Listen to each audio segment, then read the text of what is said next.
So the reason why I didn't actually film the cleaning process in this is, first of all, I just kind of didn't feel like filming it. And second of all, the process has actually changed again.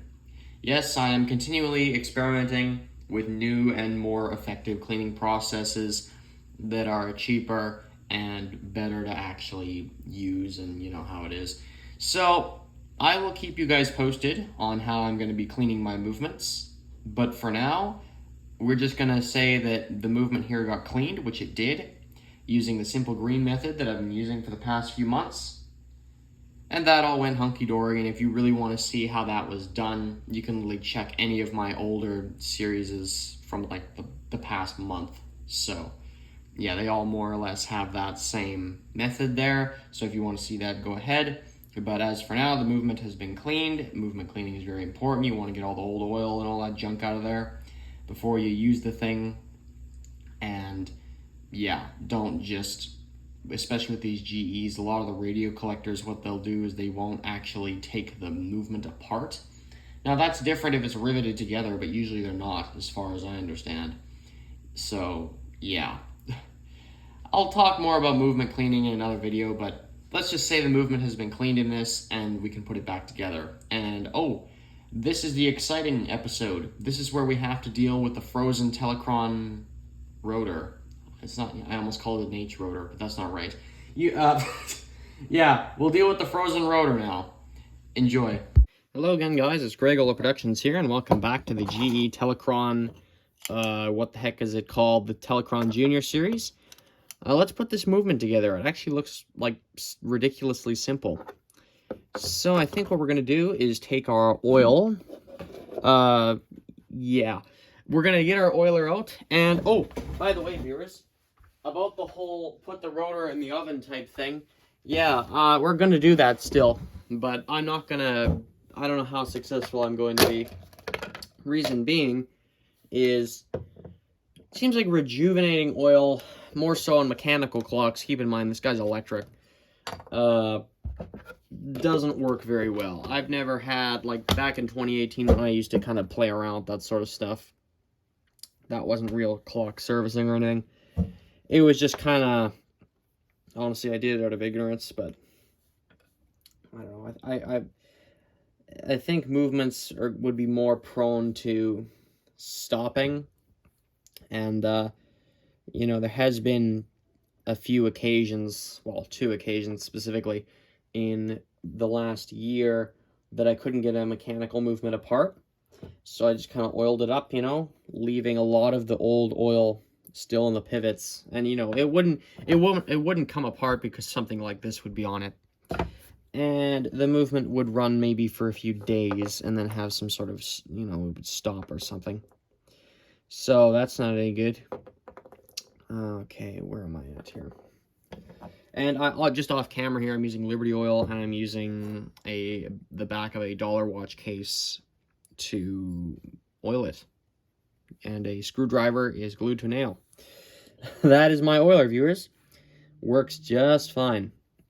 All the horologists agree. All the top horologists in the land. Okay. So anyway, we're gonna see how, you know, we're gonna put this movement back together and everything.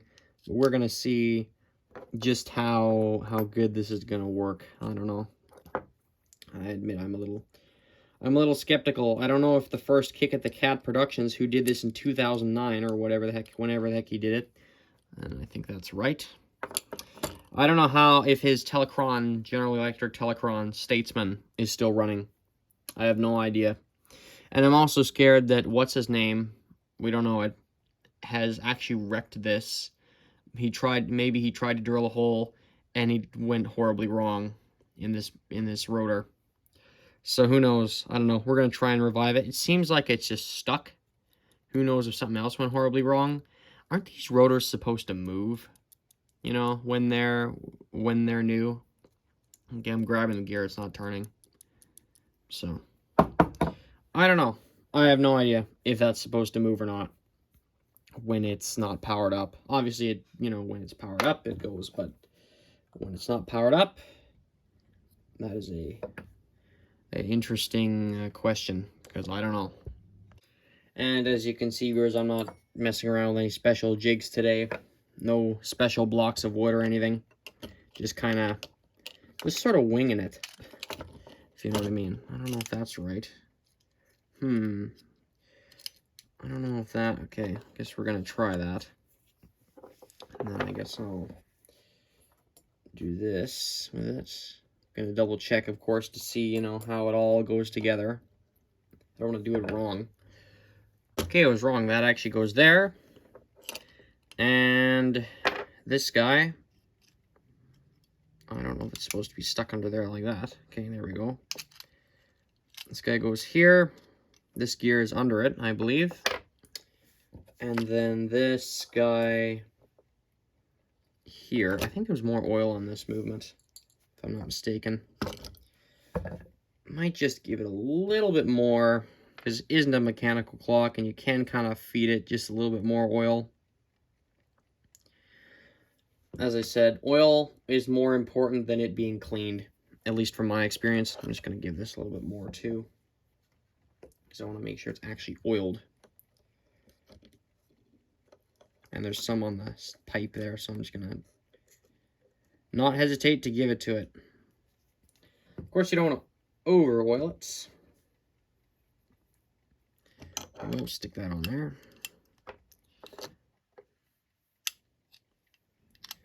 And we got that now. So that is our movement, more or less assembled, I think. I don't know what else we could really add. Oh, shoot, the power outage flag fell down. So I'm going to stick that on there. There we go. I'm pretty sure that's all in the right order. And now we can stick it together here. So this really should not be that hard. And I'm just aligning all my pivots in the correct pivot holes.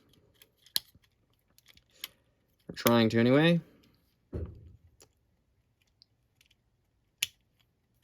Trying to align them. Just kind of pressing down on them, sort of aimlessly. Where are the screws to put it together?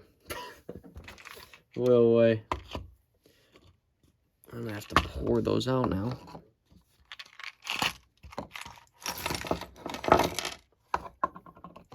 Should be 3 screws, approximately the same size. I don't know where in the heck they are. Great. Where in the heck did they go? Okay, so it turns out I wasn't a total dunce and didn't lose all the screws, so that's great. For a second, I thought our power outage eye was basically not working, but no, it does. It was just not in quite right, and also it was bent out of shape just a little bit. So I've bent it back just a tiny bit, and now the thing moves freely.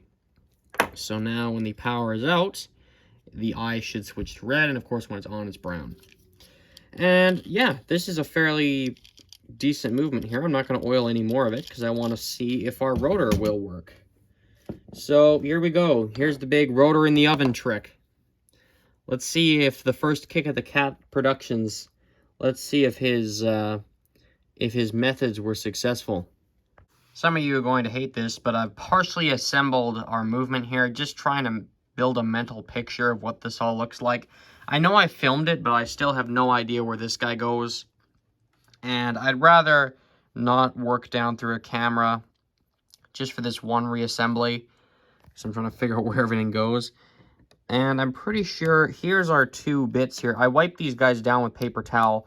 I don't know if when the clock is running, if these guys are live, if you know what I mean. I don't know if electricity, like maybe it's actively running through them, but if I were to touch this and it's plugged in, would I get electrocuted? I don't know. I've put our coil back in there. This, on the wings of the coil, these screws go on. There's a nut on the other side of this one, and there's a washer on the side of that. I don't know what's going on here. I think some of these washers have gotten lost or whatever. I'm just putting it back together the way I found it. It seems to be functional that way, so I'm just going to leave it as is, because clearly this has been messed with before I've been in it. Alright, now here's what we're going to do. So I've got our rotor here, and we are going to stick it in the oven. We're going to put it on a cookie sheet, surround it with tin foil, and stick it on there and probably run it for the lowest temperature the oven can actually go for. So that'd probably be like, I don't know, maybe 200 degrees Fahrenheit, something like that. It'd be in the 200 range. We're gonna try and just have it in there for a few minutes and just kind of see where we get with that. And then we will test it in our, I don't know what you'd call that, with the coil and everything. And I guess from there, we could just start putting oil into it. As I said, I'm not gonna bother trying to actually drill a hole in the side or anything like that. No, we're just gonna go this route. So if this operation doesn't work, then the clock isn't going to run. As simple as that. This drives everything. So yeah, we're gonna see where this goes, and yeah, I'm gonna probably just kind of experiment with it, and I'll tell you what the results are.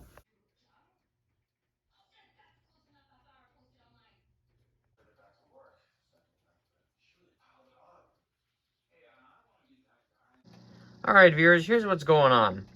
So I ended up having to slowly kind of play around with the temperature, and eventually around 180 degrees, putting the rotor in the oven for 15 minutes. That is 180 degrees Fahrenheit, I believe. 180 Fahrenheit, stuck the rotor in there for 15 minutes, brought it out, did the first kick at the Gregola Productions where we're loading it up with oil, and it didn't work. Tried it again.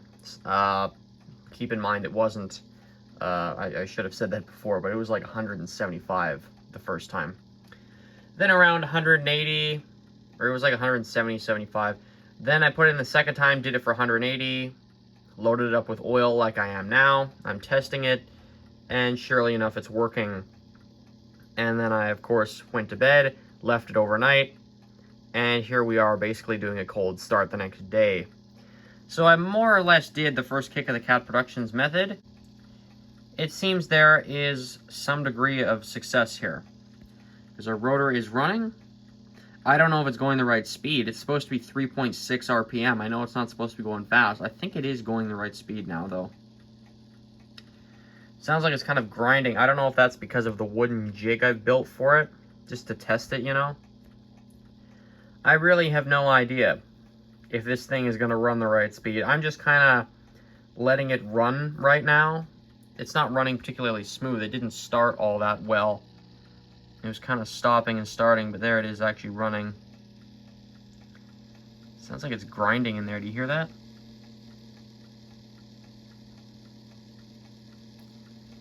Yeah. I'm almost wondering if one more time in the oven wouldn't hurt it. You know. This is a very kind of temperamental process. What I'd like to do if I could was actually get this thing open and clean it properly. You know. There must be a way to get these Telechron rotors open. These things are too popular. They're in so many clock radios. Even Newtone door chimes have these things in them. You know, all the GE clocks have them in there. People are rebuilding them and selling them. There is a way to get this thing open. I don't know what it is yet. If I find a rotor that's totally dead, who knows, this might be it. And yes, this is live. There is electricity going through there, so yeah, don't touch any of that when you're testing. I'm using all wooden surfaces here, so, you know, I'm not using a metal table to conduct this. I don't know if these bars here on the side, if those are live. Those have to be, there has to be electricity flowing through there somehow. I just don't know if it's coming. I don't know if it's like the 180 or 125 volts going right through there, you know. I don't know if it's just, if I were to touch that, if I'd get electrocuted. I have no idea. I'm just not touching it. As for our cord, I've just, you know, taken some wire merits and just put it on a lamp cord for now, just for testing purposes. Yeah, be very careful when messing with electricity. Well, I guess I'm not really messing with it, am I? Be very careful when working with electricity, guys. Like, when I'm not testing this, I'm, you know, unplugging it and everything and not leaving it on in any way, shape, or form. But anyway, I have no idea, you know, for our rotor here. I don't know how this is going to turn out. It seems to be constantly taking on more and more oil, so that's good. Not sure why it's making grinding sounds. That could very well just be the wood. that this thing is on. I should really try and put it back in the actual case here and, you know, see what that does. And yes, I am tempted to put it in the oven one more time before that, but, you know, if it's just grinding because it's just vibrating up against these pieces of wood, then that's not a big deal at all, because this is just a temporary jig thing. But yeah, all that matters is that it actually wants to be quiet and run well inside the actual clock. It doesn't matter what type of sounds it makes when it's out like this. I don't know. So on that note, viewers, I'm just going to keep testing this and I'll get back to you. We are back a week later, viewers, and all I can say is that I'm just totally astonished. I left this rotor, actually I should say I left the whole movement together, face down, for about a week. Didn't touch it, didn't start it, didn't do anything. Started it just a minute or two ago, and, well, it was actually a little bit longer than that. But anyway, started it up, and after 1 second's hesitation, the rotor started spinning, and it's being really nice and quiet now, too. Listen to that. Before, I was making all these nasty buzzing sounds and stuff. Now it's doing nothing. It's just running. It's quite amazing, actually. I was very close to just getting a butane torch and just pulling the rotor apart. This kind of repair here is, I wouldn't call it a band-aid fix. Definitely a more amateur approach to working on Telechron rotors. There is way more in-depth stuff you can do. This gets the clock running, which is fantastic, which we didn't even have that before, lest we forget, because the previous repairer, you know, he said it needed a whole new motor, and that was the common stigma back in the day. I mean, they wouldn't have even bothered to fix these. They would have just replaced them, you know. I can't believe we actually got that to work. That's quite amazing. And especially like this well too. Wow. That's remarkable. They run very quiet, these rotors. I can't tell if that's because of my repair or just because of that's the way they're designed to run this quiet. I mean, I guess it is General Electric we're talking about here. So, you know, they're an electronics company who has a clock. They're not so much a clock company. But either way, they've managed to pull this off and do it really well. Make it really nice and quiet. But as for our repair techniques, viewers, you more or less saw everything. I explained it. I joined a group on Facebook who repairs these GE clocks. And they, you know, as I said, butane torch, that's what I got out of it. You know, I asked, how do you disassemble? And I don't know what I called this rotor earlier on in this series, but I'm pretty sure this is just a Telechron B rotor. Sorry if I totally messed that up. I know these guys have a huge following, so obviously, even if they didn't, I wouldn't want to just get the information wrong. So it's a Telechron B rotor. That's what it is. And yeah, this is a very interesting, I guess, way to go about it. What information I was able to get off Facebook was, oh yeah, take a butane torch, and you can actually pop the rotor out of the can, clean it up and all that. And I don't know if the gear train inside the rotor is riveted together or not, but there is a gear train in there. And either way, I could somehow try and clean that, whether it was riveted together or not. Somehow I think it wasn't riveted together, because some of the pictures I've seen of these rotors apart have a gear train, much like the one you're seeing over here, inside them. But it looks like there were screw threads to put it together. What I don't understand is if GE is going to build a sealed unit like this that no one's supposed to get into, why didn't they rivet it? I have no idea. Whatever, works all the more well for us. Who knows, maybe they did service these rotors instead of just replacing them. You know, I mean, like, you guys who know about General Electric, you would be the ones to ask, because I've got no idea for this here. I don't know how in-depth they would go to replace these. I know probably later on they just probably popped a new one in there and called it a day. And then just, that was the quote-unquote repair. But yeah, the idea I got off Facebook was take a butane torch, desolder it, and pop it open, clean it up, whether it's riveted together, somehow clean it up or not. Whether it's riveted together or not, clean it up. and you'd be good to go from there, and then you'd somehow solder it back together. I honestly don't know how, but you would somehow. And then, of course, that'd be the end of it. And that would be the most ideal way to go, but I don't have a butane torch handy, and it's running fantastic right now. Of course, you could say that about the Westclox I work on. Oh, well, Greg, you didn't repair it, but it runs fantastic. Why wouldn't you just leave it as it is?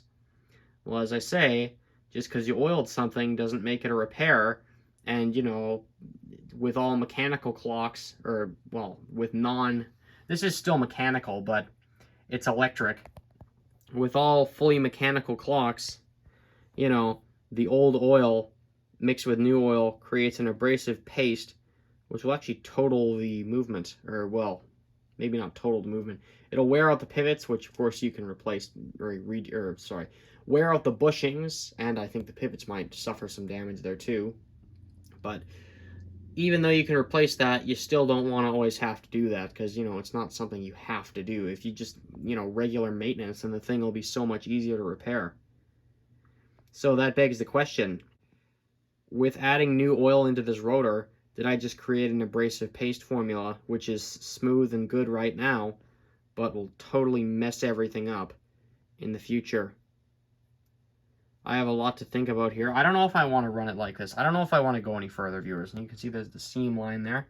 Of course, everyone would just call it done right here and now, but this is historical preservation, viewers. I have the opportunity right now to go in there and just take the rotor out and just get it apart and clean it more. You know? This has been a really fun experiment either way, but, you know, do I want to go in there and make that happen? I know a lot of you would probably be saying, "Oh, Greg, forget it. Just leave it alone." And for those of you, I don't blame you. I don't blame you for telling me that, because you know, that is such, you know, it's running right now, and any sort of wear on this thing would be very minimal anyway, because there's no spring or weights to, you know, pull the whole gear train one way, and then the pivots are pulling up against the brass or whatever. No, this is just something spinning around inside at a fast speed. Granted, I have seen Telechron rotors, and, well, I have seen electric clocks that need rebushing. It's not like that doesn't exist. But, you know, it's interesting. It's hard to kind of know what to do. And I'm just trying to, you know, record for you guys the best way I can how I got to this point and why it's working so well now.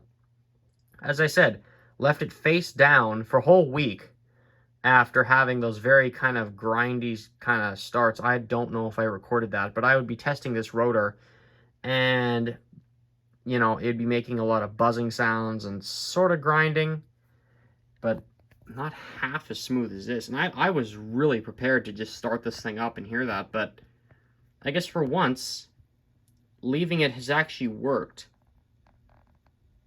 I mean, look at that. So it's kind of hard to know what to do, viewers. I honestly don't know if we're just going to go from here, replace the power cord. There's our leads right there. I'm really trying to make sure those guys don't touch while they're live, like they are right now. I mean, obviously, viewers, this is an electric clock here. Be very careful with live stuff like this. You know, that's why I'm not getting too close to it even now.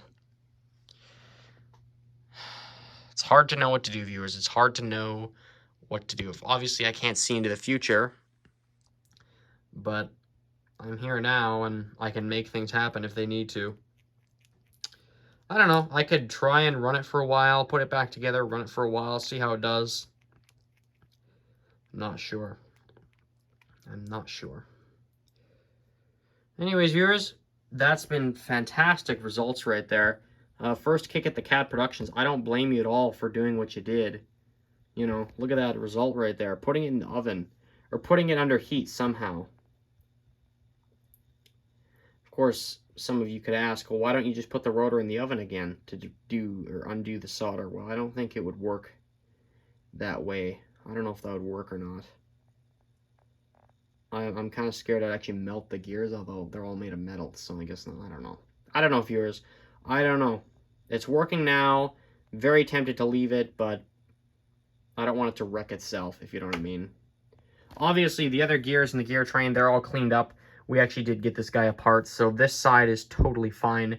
but I'm just wondering about the rotor itself, because I don't want to kill this thing, you know, because the guy already said, well, it probably needs a new rotor through, you know. He could have fixed it himself. He could have totally just done this right here, but obviously he didn't think of it. Obviously he had no idea to put the clock rotor in the oven, which I most definitely think this guy had. He must have had some source of heat somewhere. You know, he could have brought it home, put it in the oven. Actually, he was probably doing this at home. He could have probably brung it upstairs or downstairs, because that's probably where the original shop was. Probably in his basement, though. Could have brought it upstairs, stuck it in the oven, that would have been it. And, of course, adding, you know, oil and stuff like that. Adding oil in there. And, of course, adding more and more oil. But, no, that didn't happen. And here we are probably 40 years later, and we've managed to pull it off. Our streak of a perfect performance has continued with the GE Tela-Alarm. Here we are almost a week later, and I've put it back together. You know, it was really just reverse of reassembly, just kind of getting it all together there. The new power cord is on, and this modern wire is just a little bit tight for this hole. So I guess it makes its own little perfect strain reliever. There never was a strain reliever with this clock. I believe it was just kind of tied around one of the pillars there, but I think this wire might be too thick for that.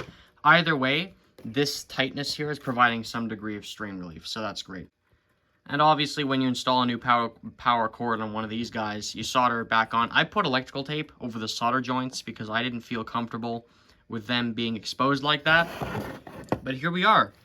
We are running just fine, and I can't believe any of this actually worked. Putting the rotor in the oven, I'm amazed. As for leaving the rotor alone, I don't know. Let's hear some feedback from you guys. I think I'll leave it alone for now and just kind of see what we get out of it. I'm curious to know how it'll perform in the long run in this state. I hope it kind of keeps this up. It does make a very quiet little noise in there. Sometimes you'll hear kind of a buzzing coming from this thing. Kind of a quiet buzzing noise. I don't know if I can get it to do that right now. And of course our alarm works just fine. Maybe the buzzing is coming from the alarm, I'm not sure. Sometimes when this clock is on a wood surface, as I said, it'll make kind of a quiet buzzing. I don't know if that's just because there's no felt feet on this thing. I'm sure there would have been felt feet on this guy originally. I should really put some on. But otherwise, let's hear our alarm, shall we? And we'll mess with the controller tone and see what we get. So let's just, whoops, let's just trip that. You can only turn this guy one way, hey? That's nice and loud. And of course, with the controller tone, you can adjust that. You can have it be like that. You can have it be like this. It's almost like tuning a radio, isn't it?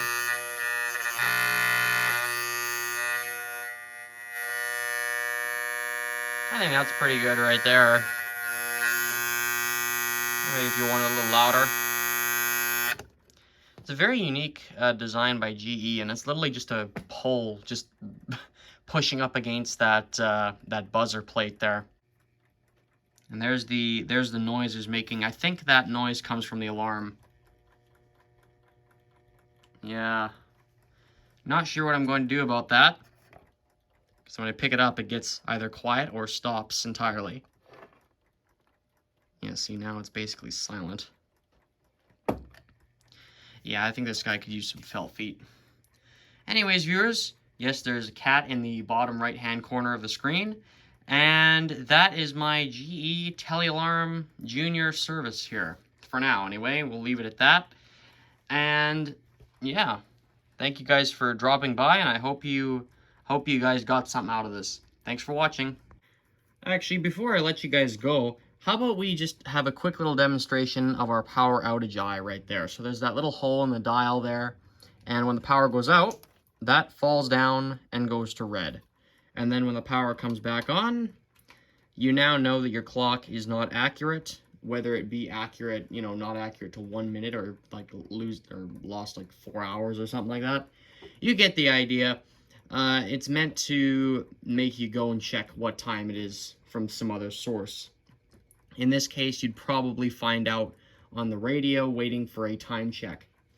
But anyway, and I think they're hourly too back in the day. I think time checks were hourly. But anyway, And how you reset it, you just flip the clock to the side, and the power eye should fall back down, and it's not. There we go. I had to flip it upside down to make that work, but anyway, there it is, viewers. The GE Tela-Alarm Jr. from the mid to late 40s. Thank you guys for watching.